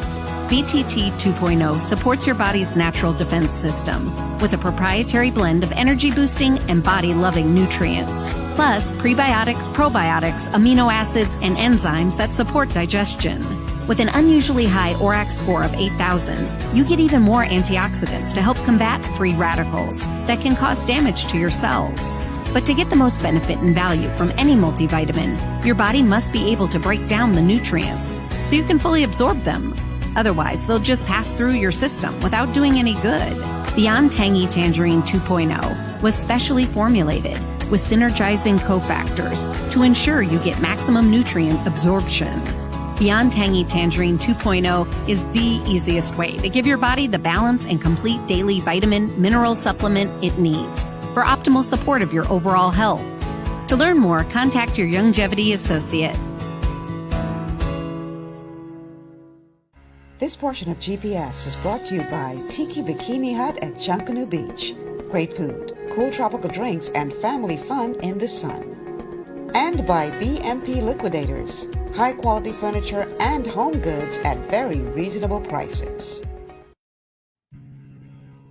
GPS Global Paradigm Shift on Glory 93.9 FM. I'm your host, Michelle Malcolm, and joining me on the show today are Graham Weatherford and C. Alan Johnson, and we are talking alternative solutions, thinking outside the budget box. And I promised you guys in the beginning of the show that we were going to also spend some time during this conversation talking about what you can do if you find yourself right now between a rock and a hard place, having been let go or having the place where you were working closed down or whatever it is that has led you to be in this situation. Because listen, we get it. There's a lot of people out there right now who hurting, who going through. And then in addition to that, you got all these kids who are going to be graduating school who are going to be adding to the pool of people who are now looking for work, looking for something to do. So clearly the traditional way of doing things is no longer viable. I had somebody call me the other day and they were like, Miss Malcolm, I'm calling you looking for a job. I said, I don't have a job to give you, but I can give you an idea of how you can work for yourself. Are you interested in that? You know what I mean? Because you have to now start thinking outside that box. Because the box, quite frankly, that what was going on inside that box ain't waking no more. And it doesn't make sense for you to stay in this box crying, oh, woe is me. How are you going to get out of this situation? And you ain't willing and not willing and not brave enough. Because it does take some degree of bravery.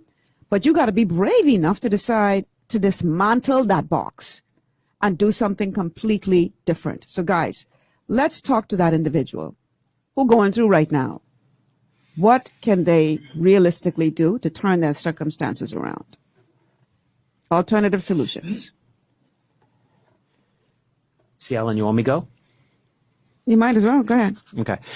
Well, let's look at the individual.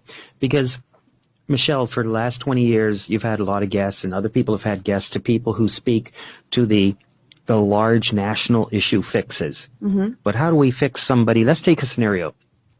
There's somebody in Yellow Elder. They have a 3-bedroom house. The children have grown up and gone. But they have these 2 extra rooms now. Okay? But they're still working. One was working at a big hotel in housekeeping for $350 a week. And the other was making about $250, $300 a week. Okay? Mm-hmm. So they were making $500 to $600 collectively. They had a mortgage. They're about to lose the house. They're part of the 25,000 people that are unemployed that was stated the other day on the show. Mm-hmm. I really wish you would have asked your guests this question. How do we fix a single individual? Because if we can fix a single individual, we have spoke to fixing an entire country's problems. But the individual can't see that he's in or she's in survival mode. Yes. So let's help this single family that's in distress. Mm-hmm. Because if we can do this, people will then see into the vision that what we are about to say can be duplicated 25,000 times over. Right.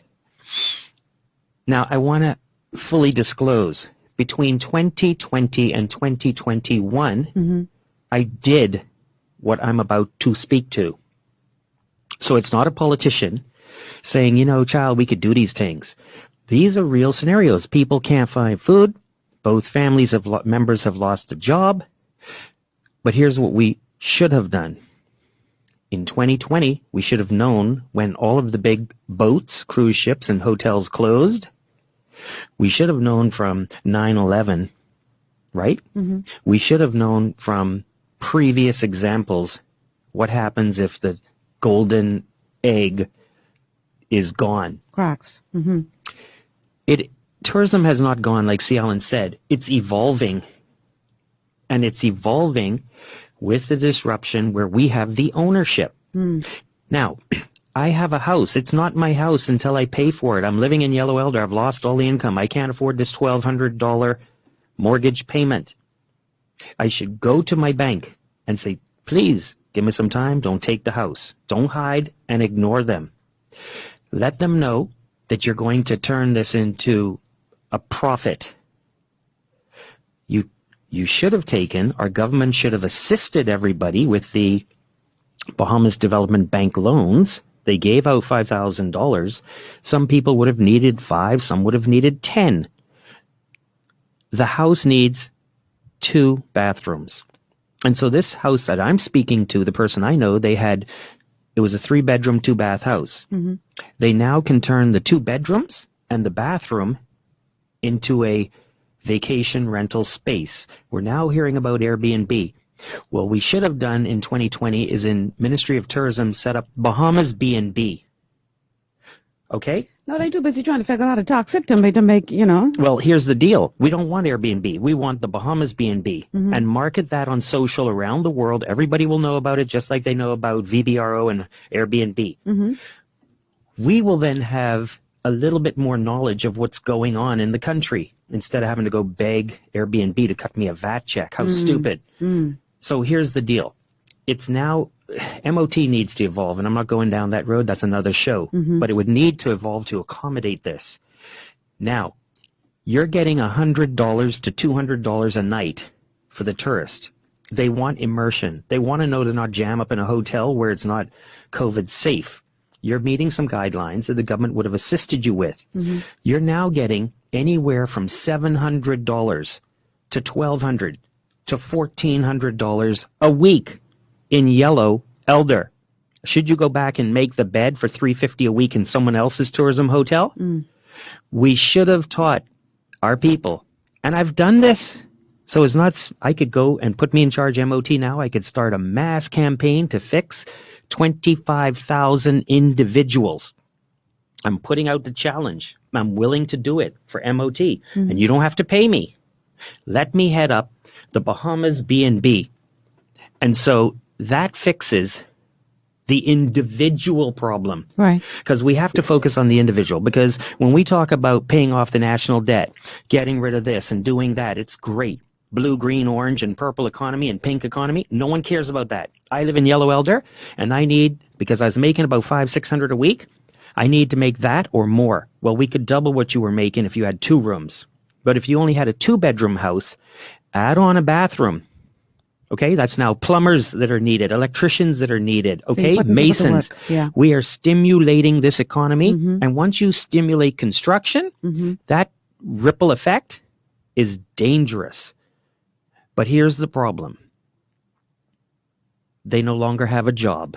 They have the ownership in tourism. And their only income would be coming from the Airbnb or the Bahamas B&B model. And if you're going to tax that, you're now taxing their income. Are we going towards income tax? See, and I talk to ministers and I show them these things. I've actually had a friend of mine say that, you know the problem with you, Graham? The ministers think you too smart. And they scared of you. So I'm going to publicly say, don't be scared of me. Don't be scared of the C. Alan Johnson, the Graham. Ask us to fix the problems. Let's add C. Alan to this conversation. C. Alan, what are your thoughts? And what do you... Graham spoke specifically to the middle class, but we got a lot of people who are not in the middle class, who are lower than that, who are going through. Well, remember, they have to do the housekeeping for you. Yeah. So you'll remember the girl I told you about? Yes. So the person who's only making $300-400 at a big hotel, they got a cube, a Nissan Cube, and they will come to these Airbnbs and clean them because you're getting $1,400 a week. You're like, child, here's the $100, clean it. The Bahamas B&B per tenant paid for the cleaning. Right. And so now you're making $100 when you clean these Airbnbs. Per room. So think about the money you're making now. If you do 3 a day, it's $300 a day. It's $2,100 a week. Who's getting $2,100 a week cleaning any hotel for a foreigner? And that's the bottom. That's what you call the least income, the housekeeper. But the homeowner, and listen, any homeowner, if you was just renting 1 2-bedroom place or 3-bedroom place, right, sublet the room, $70 a night. It's more than you're making now. There's so many ways to fix the Bahamas, Michelle, but you got to be willing to do it. See, Alan, let's hear from you. Well, I'm one to believe that Nassau, the ghetto called New Providence, reaches maximum capacity, and we have to look at divesting ourselves of the population of New Providence into other islands. Okay. We must understand the economics of keeping people on New Providence. It's the control factor. It's the pen that we call the black crab syndrome. We can talk one day with the black crab syndrome because that itself don't exist. The crabs are not pulling each other down. The one on the top is trying to help the others up, but the weight of that crab pulls him down. They're standing on each other's shoulder trying to get up and out. So it's not the crabs, it's actually the pen. So the economic pen that we're in, they control the harbor, they control the airport, they control the economics. And this is why we call Grand Bahama the Grand Deception, because when you begin to diversify the economy in its truest sense and move people out of New Providence, so you could have the beyond the cruise experience that has been propped by some Bahamians. So you move to Grand Bahama and build a 20,000, 30,000 units as needed. That's 20,000 homes. Individuals will move to Grand Bahama. You'll create a new economy, sustainable economy that's built around the green, the blue, the orange, the digital, whatever economy. But when you try to build on top of that, you have a shanty town type of environment. But when you talk about the amount of people that can live on New Providence or Grand Bahama or anyone else, that's not even with vertical building. But here's what happens. If you was to build an economy in Grand Bahama that requires 20,000 individuals to come to Grand Bahama, what has happened? Not the fact that you've given them opportunities. The fact is that you've moved the political power base from New Providence. You've just moved 6 or 7 seats from New Providence onto Grand Bahama or some other islands for which the oligarchs and the bureaucrats do not control the economy. And that's how they control us. That's the cage. And so what we have to do is begin to stop looking for what we can do in New Providence. We talk about shanty towns and Abaco and other places. Have you ever went to other parts of New Providence? If you want to use the definition of shanty town, the whole place is practically a shanty town now, because we have not had the economics to upkeep it. So let's start looking at New Providence. Let's protect Andres. Anybody who tell you to develop Andres will actually piss in the pot they cook in and tell you to eat from it. And so I'm simply saying there's other places in the Bahamas to go to, which is the other islands for which we can develop an infrastructures in place. So let's look at developing Grand Bahama that has the ability to handle all 6 of those economic models that we talk about. And when we start talking about the intellectual capital in this new global dispensation, I just told you how you could build the economic model. So what we have to of no financing is they have to, and I tell individuals and I tell Graham, publish your idea in what is called an implementable strategy. I'm working on mine as leader of the United Democratic Party to put it in the public domain.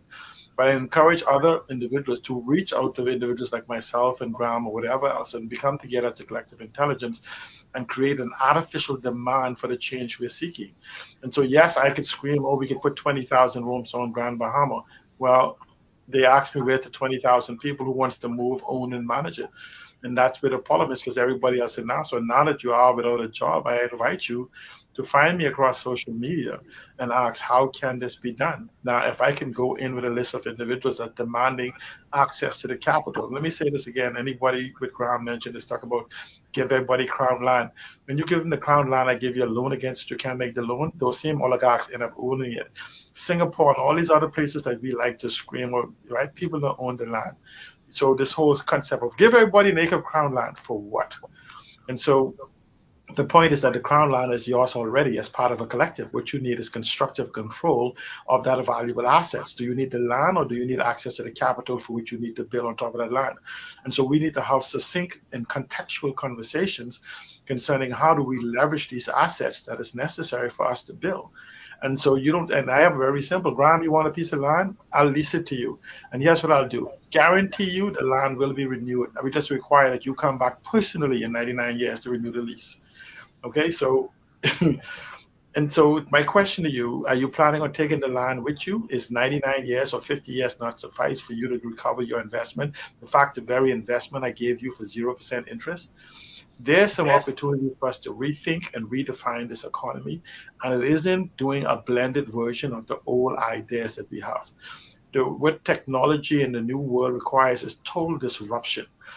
Anybody wants to enter the bed and breakfast right now, leveraging the data that we have in this place requires no down payment. They require access to the data sets that sits in tourism and sits in other places. Because if you want, let's use an example. If you have a 3-bedroom standalone bed and breakfast, that's 52 weeks. So you're asking me as a person to give you 156 individuals to live in your house for that year from among the 7 million people that you say came here to the Bahamas. Well, let's multiply 156 people by 20,000 and you're nowhere near the 7 million people. And so what it is redefining, reimagining what we have done before. I hear Graham talk about this conceptual economy all the time. Let me define the conceptual economy for people who may not know it. The conceptual economy is creation using imagination of that which does not exist. Plain and simple. It's the actual glue that holds together the other 5 economies. And so when you ask what is the best thing a person could have, is imagination. But it's taking known and unknown information and bringing it into reality, a new concept. And so the beauty about that is we have to begin to examine our position in the world with global warming and climate change. And this is something Ms. Eden Mary Gade has been speaking about, and this whole new concept she has called the aquamarine economy is taking these blended ideas and creating a new table for which we'll invite the world to sit at and begin to have a dialogue. But we cannot keep going back to the old model of tourism or this concept of we need to expand the ghetto called New Providence. Because we don't, all the land in New Providence is already owned by a select group of people. So let's go to all these 39 or 29 other islands that's undeveloped, and Grand Bahama that has the infrastructure, and let's abandon them in their prison, let them keep their prison, and let's go build a new paradise on these other islands. And it's something that I put out there at the beginning of the pandemic. It was the 5555 plan. Mm-hmm. If you say 5 islands, 5 cities, 5,000 people would move there, taking 5 family members. And what you would have just done is you would have gotten the congestion in New Providence to move. See, I'm not going to go to Eleuthera unless Governor's Harbor becomes a city. Mm-hmm. And it's so ironic, that was the first capital. That was the first parliament. And now it's just like any other settlement. We're running out of time, but I want to read a couple of comments, and then we're going to give you guys a moment to wrap this thing up with your final thoughts. This comment is from Amos. Amos says, Bahamas bread and breakfast sounds good, Graham. And Patrice says, C. Allen, can we set up the Bahamas B&B model now? Let's do it privately. No, I want to do it. Let me just say that. Let me answer that quickly. I want to do that publicly. I want people to reach out to me to find out how they could be one of the 20,000 individuals that own those bed and breakfasts publicly. Because we need the Prime Minister to be able to respond to their demand as a collective. Mm-hmm. Okay, let's read one or two more. Trifina says, they are not afraid of you guys. They just don't want you guys in the house because you all know too much. They thrive off of ignorance. And Lily says, the government wants to keep the average man down. They only want to empower their own electives. Our banner reads, forward, upward, onward, together. All right, guys, we are just about out of time. I want to give you each 1 minute, 60 seconds to give us your final thoughts on the matter. C. Allen, let's start with you. 60 seconds, C. Allen. 60 seconds, starting now. 60 seconds. I can be found at allencjohnson.com, allencjohnson.com, 242-443-7189 on WhatsApp and across all social media. But Allen C. Johnson gives you all of my contact. I want you to know and believe that whatever is needed is within you, not outside of you. It also requires that we must begin to develop and build the Bahamas from the bottom up and outwards, as opposed from the trickle-down models that we've been using. So if we each reach out to us, and if any of you need directions on how to organize yourself, not me doing it for you, but organize individually and collectively yourself and your family, we could bring about the change that is necessary going forward. Good job, C. Allen. Wow. All right. Graham, let's get your 60 seconds in. Well, it's not going to take 60 seconds. You're going to have nothing if we sign on to the World Trade Organization. And you really should break that down and explain. KCX and C. Allen have done in-depth research. We're going to have nothing if we don't have energy security. If you can't keep the lights on, your cell phone doesn't work. And you can't have tech anything unless you have energy security. That's the number one on my issue. Not that I love it, but it's got to be fixed. We have $3 trillion that's made in this country in goods and services, according to Brent Simonette's ministry, November 5th, 2018, NASA Guardian. I always have a copy.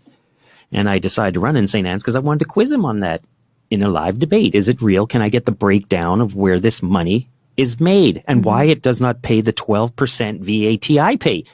Because that would be $1 billion a day. And with that, I could do any of the fantastical things C. Allen and I talk about.